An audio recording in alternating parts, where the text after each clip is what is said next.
ಇತರರಿಗೆ ನಿನ್ನ ಮೇಲೆ ಪ್ರೀತಿ ಇಲ್ಲದಿದ್ದಾಗ ನೀನು ಎಷ್ಟೇ ಹಂಬಲಿಸಿದರೂ ವ್ಯರ್ಥವೇ.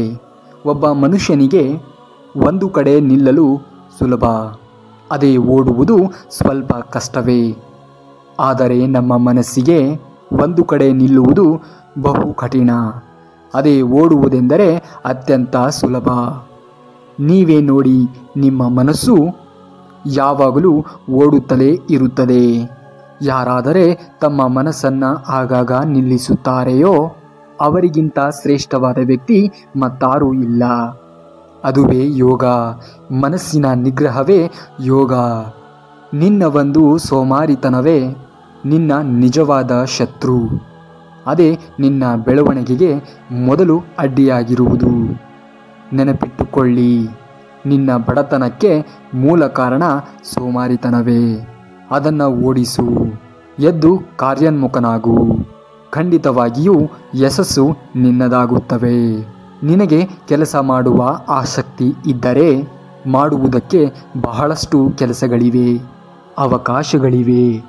ಕೆಲಸಗಳಲ್ಲಿ ಕನಿಷ್ಠ ಮತ್ತು ಶ್ರೇಷ್ಠತೆ ಇಲ್ಲ. ನೀತಿ ಮತ್ತು ನಿಜಾಯಿತಿಯಿಂದ ಮಾಡುವಂತಹ ಎಲ್ಲ ಕೆಲಸಗಳು ಗೌರವಕ್ಕೆ ಅರ್ಹರಾಗಿರುವವು. ಮೊದಲು ನಿನ್ನ ಮನಸ್ಸಿನಲ್ಲಿ ಈ ಒಂದು ಕೀಳರಿಮೆಯನ್ನು ತೆಗೆದುಹಾಕು. ಯಾವುದೇ ಕೆಲಸವಿದ್ದರೂ ಅದನ್ನು ಇಷ್ಟಪಟ್ಟು ಮಾಡು. ಜೊತೆಗೆ ಶ್ರದ್ಧೆ ಎನ್ನುವುದನ್ನು ರೂಢಿಸಿಕೋ. ಅದುವೇ ಶ್ರೇಷ್ಠವಾಗಿರುವ ಕೆಲಸ. ಇಷ್ಟವಿಲ್ಲದೆ ಶ್ರದ್ಧೆಯಿಂದ ಮಾಡಿದರೆ ಅದುವೇ ಕನಿಷ್ಠ ಕೆಲಸ.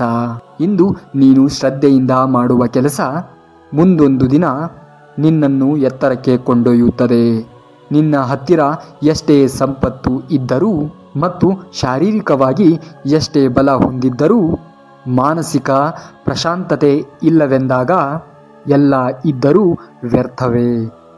ನೀವು ಜೀವನದಲ್ಲಿ ಪ್ರಶಾಂತವಾಗಿ ಇರಬೇಕೆಂದರೆ ಅನಗತ್ಯವಾಗಿ ಯಾವುದನ್ನು ಕೂಡ ಅಂಟಿಸಿಕೊಳ್ಳಬೇಡಿ. ಹಾಗೆಯೇ ಕೆಲಸಕ್ಕೆ ಬಾರದ ವಿಷಯಗಳಿಗಾಗಿ ತಲೆ ಕೆಡಿಸಿಕೊಳ್ಳಬೇಡಿ. ನೀನು ಎಷ್ಟೇ ಬೈದರೂ ಮತ್ತು ಎಷ್ಟೇ ಕೋಪಗೊಂಡರೂ ಮತ್ತೆ ನಿನ್ನ ಜೊತೆಯೇ ಇರಲು ಬಯಸುತ್ತಾರೆಂದರೆ ಅವರಿಗೆ ನೀವೆಂದರೆ ಪ್ರೀತಿ ಅಷ್ಟೇ ಅಲ್ಲ.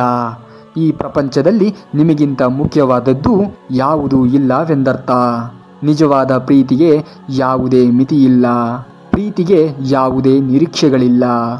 ಯಾವುದೇ ಕೆಲಸವನ್ನು ಅಪನಂಬಿಕೆಯಿಂದ ಆರಂಭಿಸಬೇಡ. ಏಕೆಂದರೆ ನಿನ್ನ ಮೇಲೆ ನಿನಗೆ ಇರುವ ನಂಬಿಕೆಯೇ ನಿನ್ನ ಯಶಸ್ಸಿಗೆ ಮೊದಲ ಹೆಜ್ಜೆ.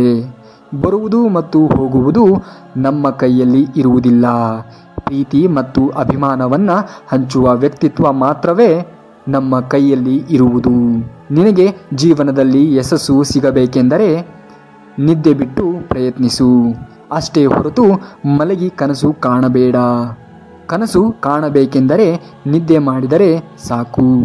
ಆದರೆ ಆ ಕನಸನ್ನು ನನಸಾಗಿಸಬೇಕೆಂದರೆ ನಿದ್ದೆ ಮಾಡದೆಯೇ ಶ್ರಮಿಸಬೇಕಾಗುತ್ತದೆ. ಹೊಟ್ಟೆ ಸುಟ್ಟವನಿಗೆ ತುತ್ತಿನ ಬೆಲೆ ತಿಳಿಯುತ್ತದೆ. ಹಾಗೆಯೇ ಕಷ್ಟಪಟ್ಟವನಿಗೆ ಬದುಕಿನ ಬೆಲೆ ತಿಳಿಯುತ್ತದೆ.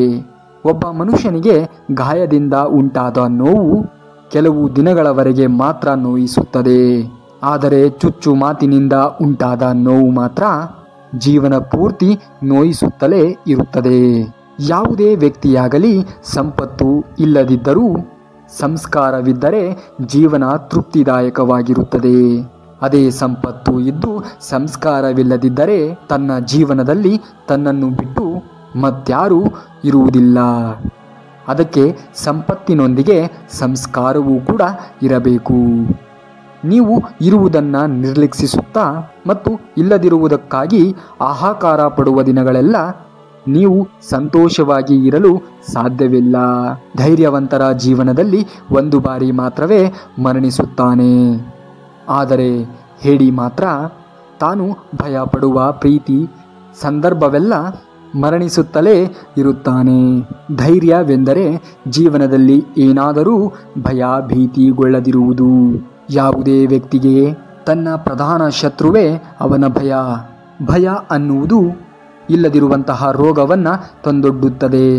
ಅದಕ್ಕಾಗಿಯೇ ಏನಾದರೂ ಸರಿ ಧೈರ್ಯದಿಂದ ಇರುವುದನ್ನು ಮರೆಯಬೇಡಿ. ಯಾವಾಗಾದರೆ ಒಬ್ಬ ಮನುಷ್ಯ ಅಧಿಕವಾಗಿ ಕೇಳುವುದನ್ನು ಅಭ್ಯಾಸ ಮಾಡಿಕೊಳ್ಳುತ್ತಾನೆಯೋ ಆಗಲೇ ಅಧಿಕವಾಗಿ ಕಲಿಯುತ್ತಾನೆ. ಗೆಲ್ಲದೆ ಇರುವುದೇ ಸೋಲಲ್ಲ, ಮತ್ತೆ ಮತ್ತೆ ಪ್ರಯತ್ನಿಸದೇ ಇರುವುದೇ ನಿಜವಾದಂತಹ ಸೋಲು. ನೀವು ಗುರಿ ತಲುಪಲು ಮಾಡುವ ಪ್ರಯತ್ನದಲ್ಲಿ ನಿಮಗೆ ಎದುರಾಗುವಂತಹ ಅಡ್ಡಿ ಆತಂಕಗಳು ನಿಮ್ಮನ್ನು ಎಷ್ಟೋ ರೀತಿಯಲ್ಲಿ ನೋಯಿಸುತ್ತದೆ.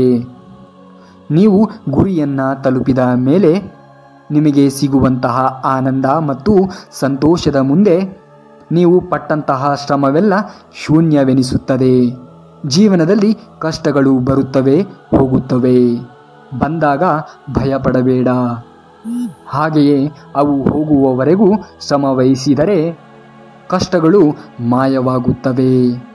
ನೀವು ಭಯದಿಂದ ಯಾವುದೇ ಕೆಲಸ ಮಾಡಿದರೂ ಅದರಲ್ಲಿ ಪರಿಪೂರ್ಣತೆಯನ್ನು ಸಾಧಿಸಲಾರಿರಿ.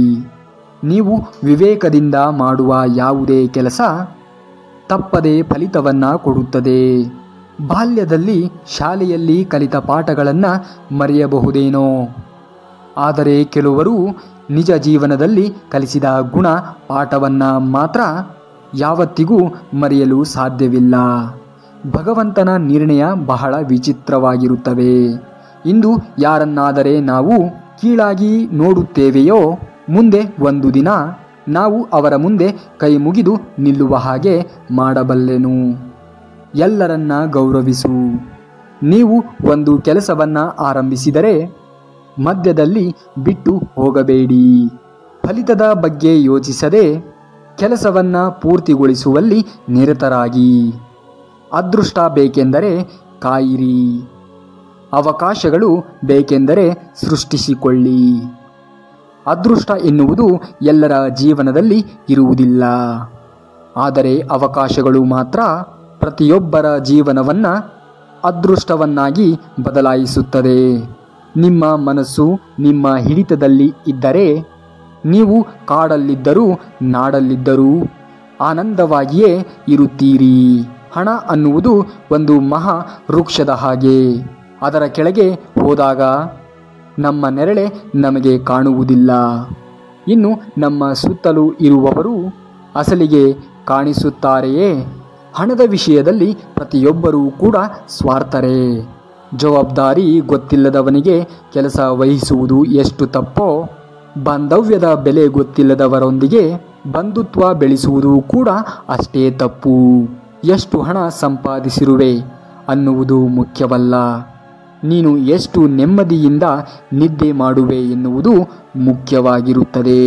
ಹಣವನ್ನು ಎಷ್ಟೇ ಸಂಪಾದಿಸು ಅಥವಾ ಎಷ್ಟೇ ಕಳೆದುಕೊಳ್ಳು, ಆದರೆ ನಿಮ್ಮ ವ್ಯಕ್ತಿತ್ವವನ್ನು ಮಾತ್ರ ಯಾವತ್ತಿಗೂ ಕಳೆದುಕೊಳ್ಳಬೇಡ. Thank you so much. ವಿಡಿಯೋನ ಪೂರ್ತಿಯಾಗಿ ನೋಡಿದ್ದಕ್ಕಾಗಿ.